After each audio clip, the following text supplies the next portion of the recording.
반갑습니다. 성적을 반드시 올려주는 러셀의 문호상 선생님입니다. 자, 앞서서 기능어 관련된 개념들을 잡았고요. 이제 기능어를 위해서 전치사라는 이야기 할 텐데요. 자, 오늘 이제 저와 함께 이번 시간을 통해서 전치사 관련된 기본 개념들 그리고 해석 방법들 확 잡아가 보도록 하죠. 자, 도입이 앞서서 이런 얘기 드렸습니다. 영어에 기능어란 것이 있다. 그 중에 전치사가 있다. 여러분, 전치사는 어떤 기능을 한다고 말씀드렸죠? 문장의 명사를 연결할 때 사용한다. 그래서 주어, 목적어, 보어라고 흔히 말하는, 그러니까 예를 들어서 이러한 간단한 문장이 하나 있습니다. 그렇죠? who를 우리가 보통 주어라고 하고요. 그 뒤에 붙은 Jane을 우리가 목적어다라고 이렇게 말하죠. 이런 문장이 있습니다. 이런 문장에다가 내가 뭘 추가하고 싶어요? 명사를 추가하고 싶습니다. 그래서 뭐 좀 더 문장을 자세하게 만들고 싶습니다. 그럴 때 누구를 사용한다? 전치사를 사용한다. 이 전치사란 기능어를 통해서 문장을 연결해서 자세한 정보를 전달하는 수식어로서 바꿔서 문장에 연결한다. 자, 그 말이었습니다. 여러분들 요거 한번 기억 한번 해보시고요. 살짝 한번 예를 한번 들어볼까요? 그러니까 이 연결한다는 말, 전치사는 어떨 때 사용한다는 말을 조금 간단하게 예를 한번 들어보면 이 앞에 Hugh met Jane이라는 완전한 문장이 있는데요. Hugh는 Jane을 만났어요. 어디서요? The park, 명사를 넣습니다. 공원에서요. 자, 이럴 때 the park 이렇게 써도 되지만 앞에다 뭘 써준다? 이렇게 써줌으로써 얘는 수식어야라고 신호를 해주고요.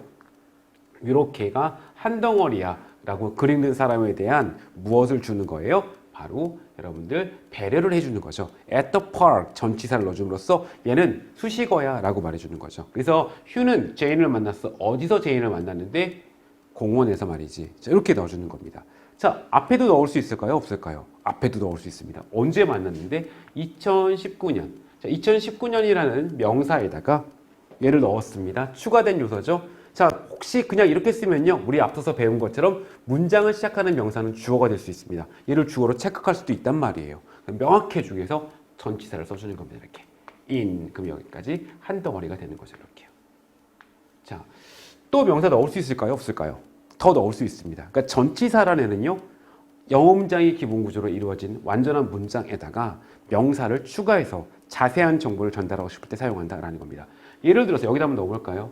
그때 휴는요. 검은색 옷을 입고 있었어요. 그럼 black이라는 단어를 썼는데 앞에다가 뭘 써준다? 전치사 in을 써줌으로써 연결시켜주는 거죠. 그럼 좀 더 자세해지지 않나요? 2019년에 검정 옷을 입었던 휴는요. 제인을 만났어요. 어디서요? 공원에서요. 더 넣을 수 있을까요? 없을까요? 더 넣을 수도 있습니다. 예를 들어서 뒤에다가 his friend, with his friend 넣을 수 있다는 거죠. 그러니까 이 전치사라는 애는 어떤 역할을 한다?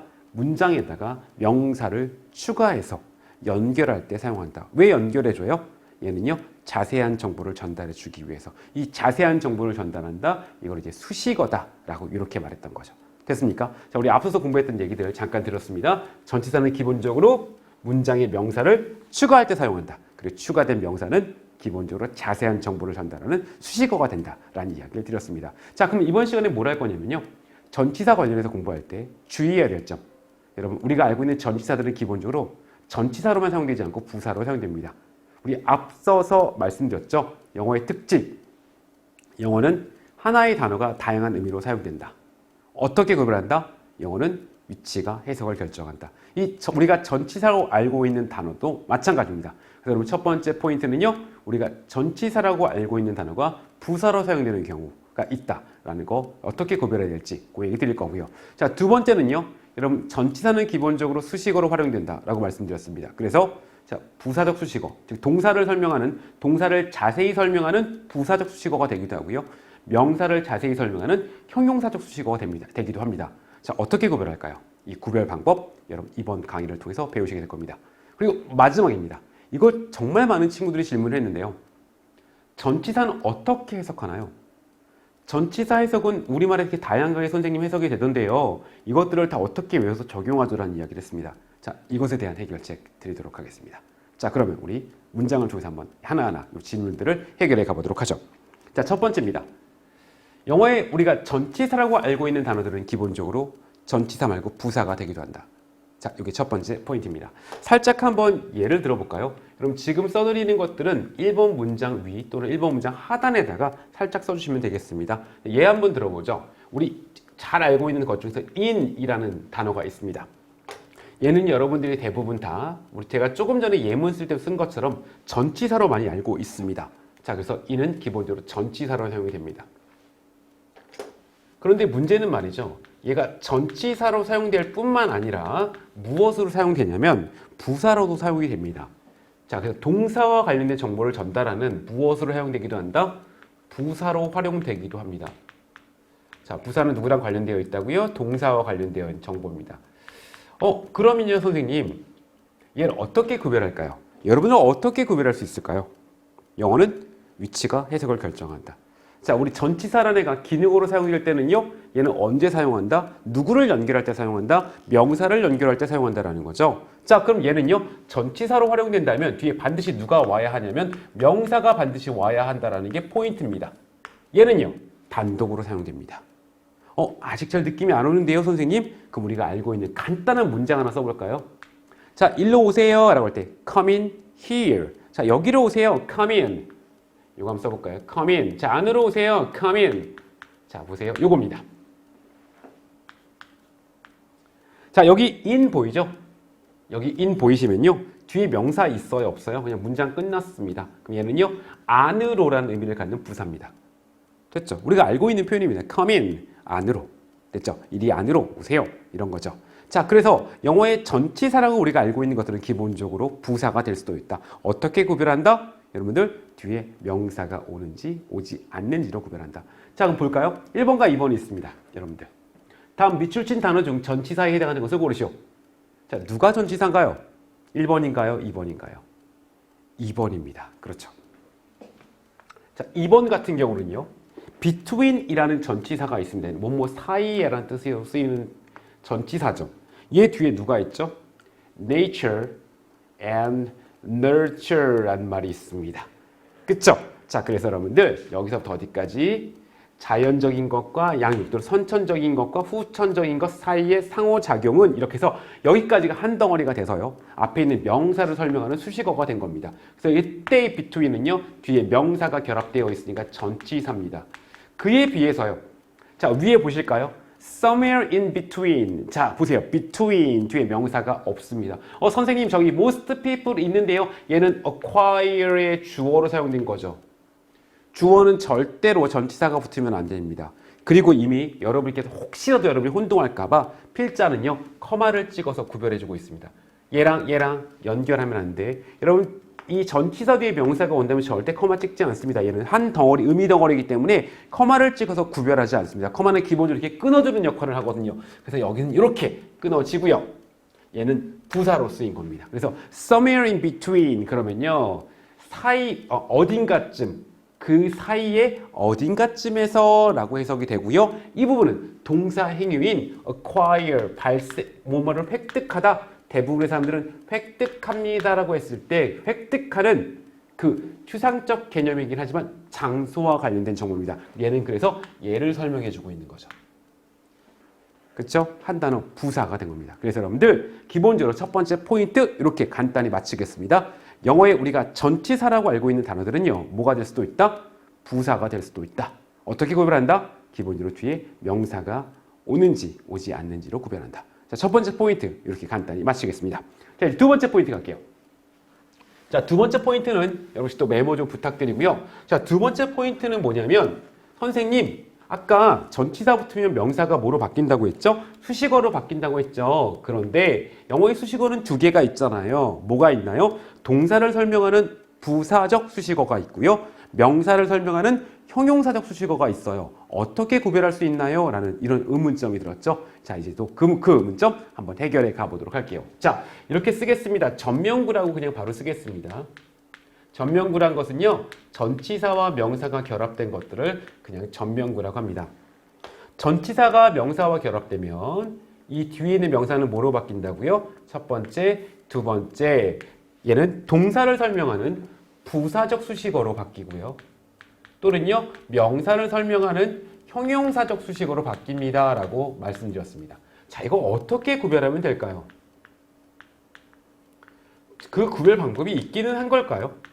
그렇죠. 바로 여러분들 영어는 누가 위치가 모든 해석을 결정한다. 이게 항상 머릿속에 있어야 합니다. 우리는 그 상수를 배웠고 그 상수를 계속 적용해 가는 겁니다. 자, 그러면 이 전면구를 구별하는 방식 또한 똑같습니다. 얘가 형용사적 수식어로 사용이 되려면요.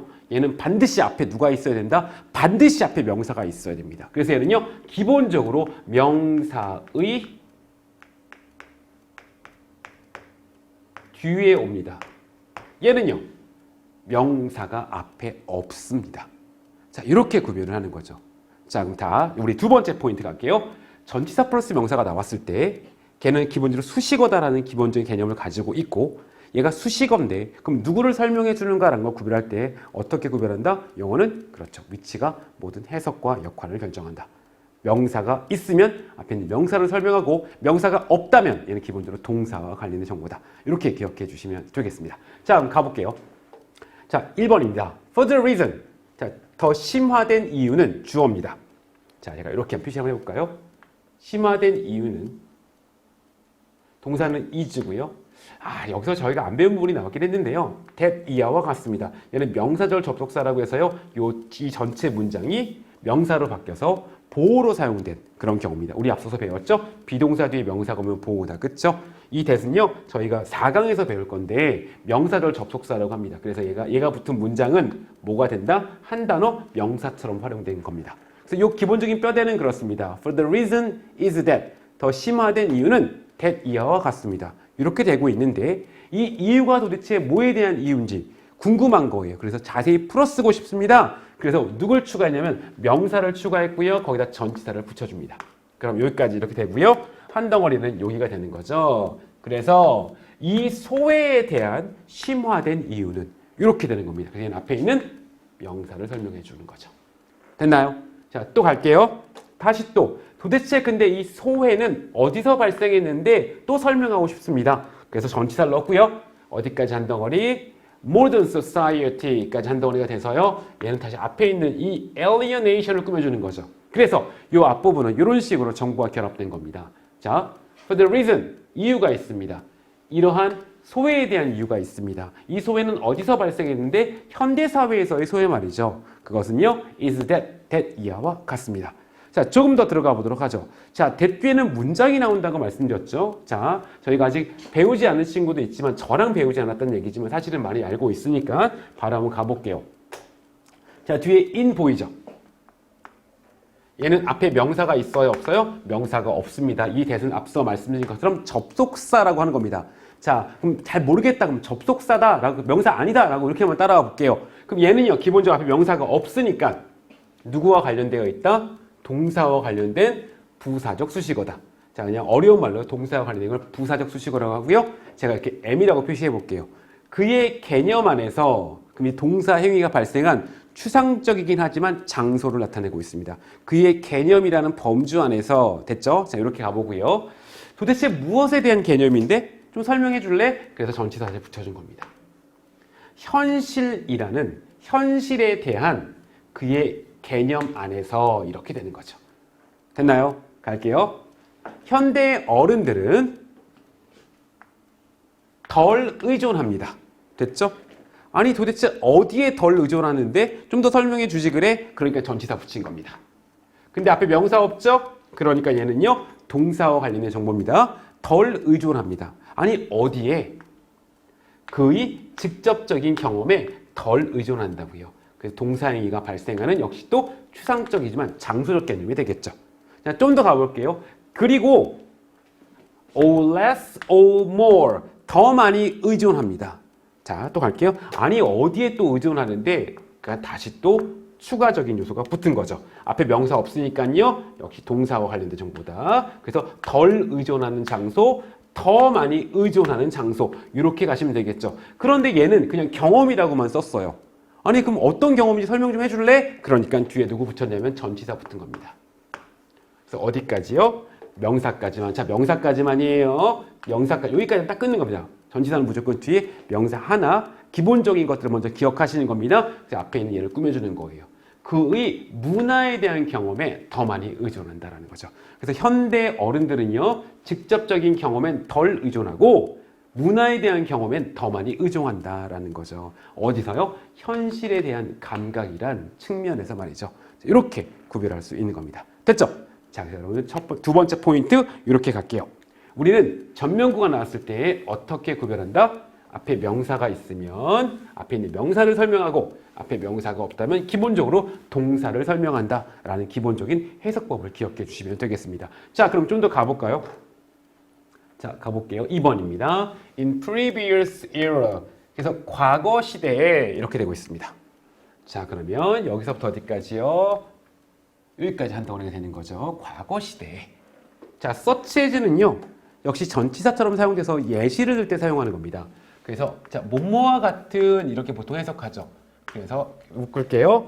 명사 쭉 갈게요. 예시를 들다 보니까 보통 명사 하나만 오지만 and가 와서 이렇게 두 개가 병렬되고 있는 겁니다. 자, 과거 시대에 철기 시대와 청동기 시대와 같은 과거 시대. 자, 가보죠. 앞에 명사 없습니다. 얘는 그러면 기본적으로 동사 행위가 발생한 시간적 배경을 설명해 주고 있는 거고, 얘는 앞에 명사 있으니까 앞에 있는 명사에 대해서 부연 설명해 주는 거죠. 과거 시대, 과거 시대가 언젠데 철기 시대와 청동기 시대와 같은 이렇게 연결된 거고요. 자, 문장이 주는 discovery입니다. 그쵸? 발견은 자, 근데 발견은 자 보세요. 이 문장도 발견은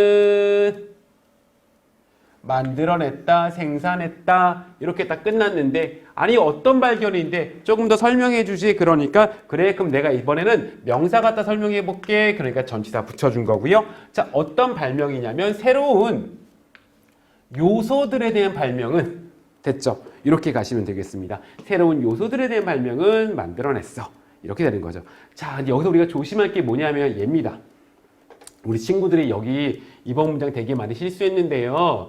여러분들 이 표현을 좀 기억해 주시면 좋을 것 같아요. 여기 numbers of라는 표현 보이시죠? 이때 친구들이 이렇게 끄는 친구들이 되게 많았는데요. 우리 한번 이렇게 한번 기억해 보실래요? 이 numbers of는요, lots of 많은 이란 표현의 변형 형태입니다. 이때 이 of는요, 전치사가 아니고 이 many의 변형된 표현이다. 그래서 우리 a lot of, lots of 이런 말이 나왔을 때 이 of를 끊지 마시고요. 이렇게 하나의 many로 기억해 주시면 되겠습니다. 그래서 우리가 공부했을 때 이런 문법적인 원칙들이 적용되지 않았을 때 이런 것들을 이디엄이라고 하는 거죠. 이런 것들을 좀 외워주시면 좋겠습니다. 알겠죠? 그래서 numbers of는 lots of의 변형, 즉 many와 같은 의미다 라고 생각해서요. 절대 끊으시면 안 된다. 이건 어쩔 수 없이 우리가 기존에 알고 있던 규칙 가지고 해결이 안 되니까 외워주셔야 하는 겁니다. 알겠죠? 자, 다시 가볼게요. 그래서 자, 겉보기에 끝이 없이 많은 새로운 발명품을 만들어냈다. 그래서 새로운 요소의 발견이 새로운 발명품으로 이어졌다. 자, 이런 얘기를 하고 있는 겁니다.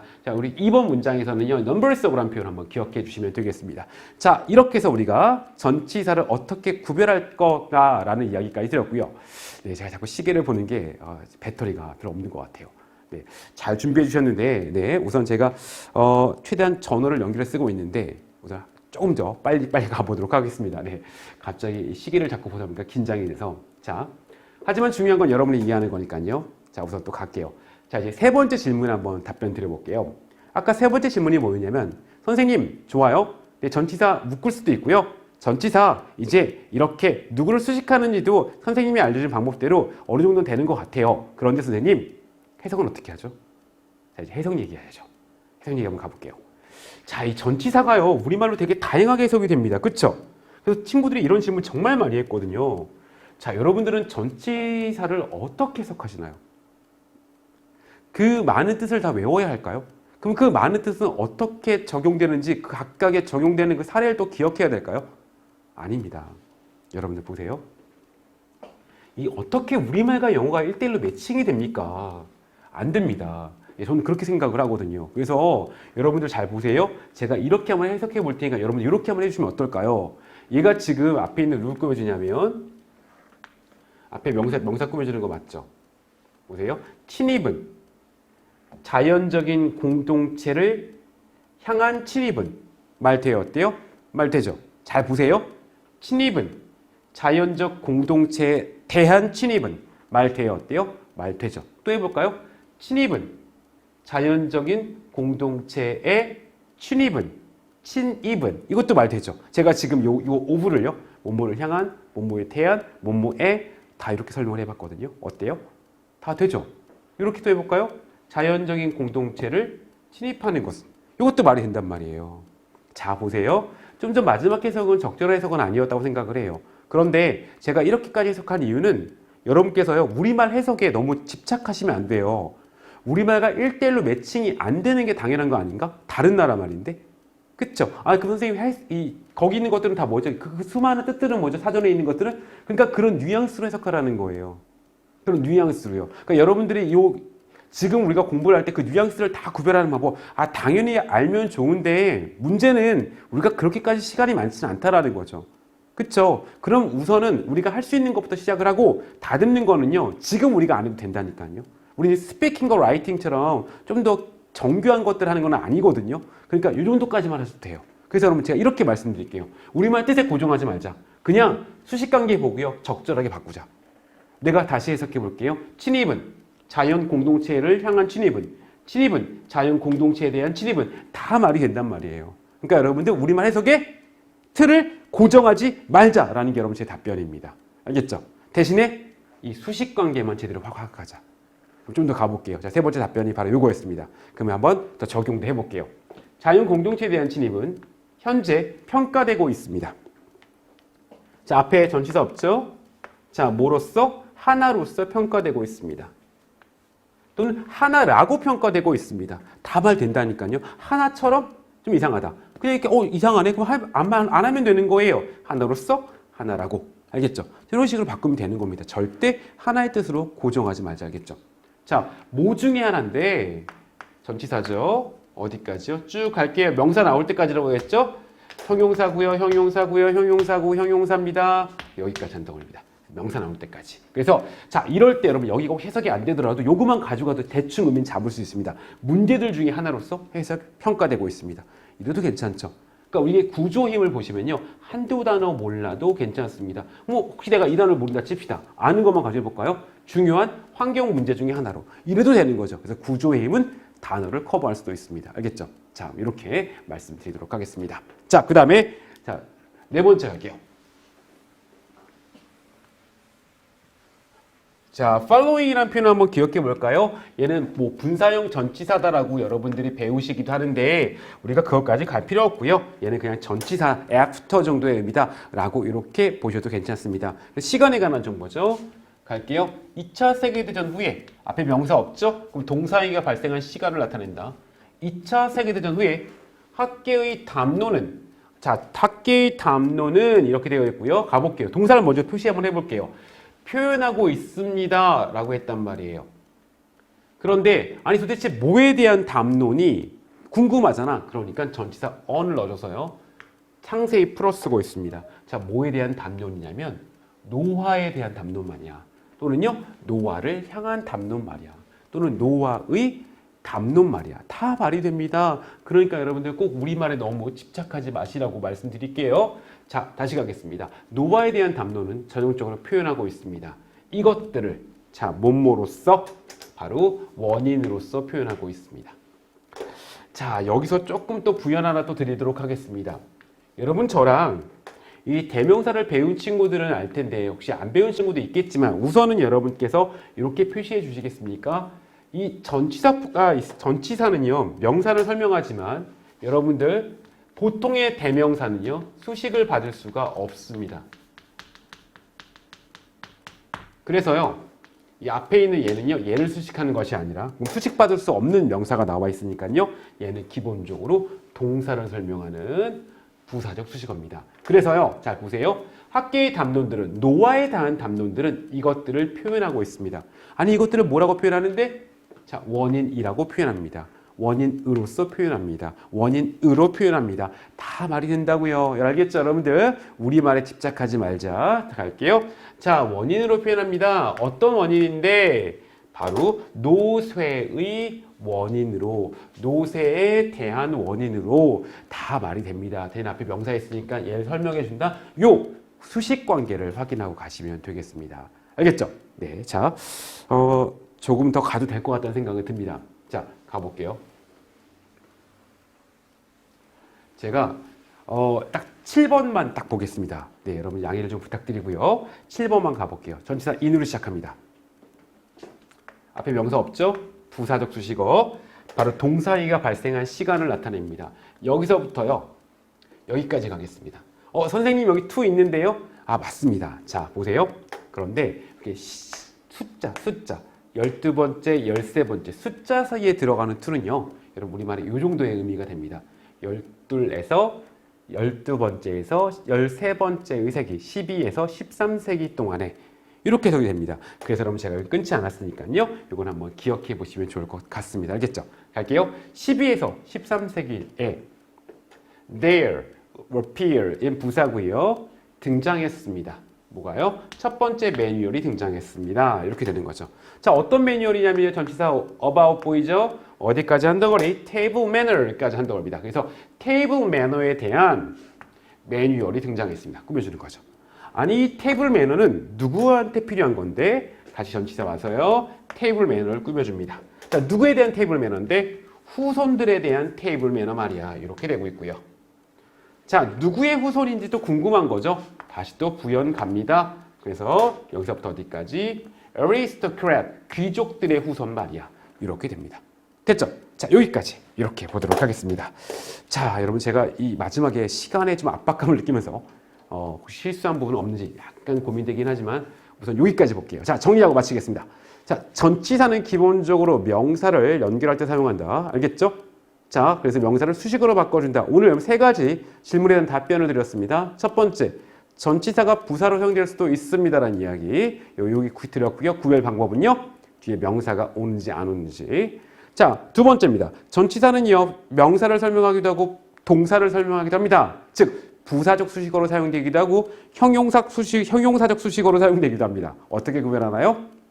명사의 위치 가지고 명사가 앞에 있다면 기본적으로 앞에 있는 명사를 설명하고요. 명사가 없다면 기본적으로 동사를 설명한다. 자, 이렇게 기억해 주시고요. 마지막으로 전치사의 해석 관련된 이야기 드렸습니다. 전치사의 해석. 우리말과 절대로 1대1로 매칭시키지 말고 수식 관계를 보면서 자연스럽게 연결하면 된다. 알겠죠? 자, 그럼 여러분들 이 이야기 듣고요. 여러분 새로운 문장 속에서 더 많은 연습 부탁드리겠습니다. 네, 오늘 여기까지 하겠습니다. 수고하셨습니다.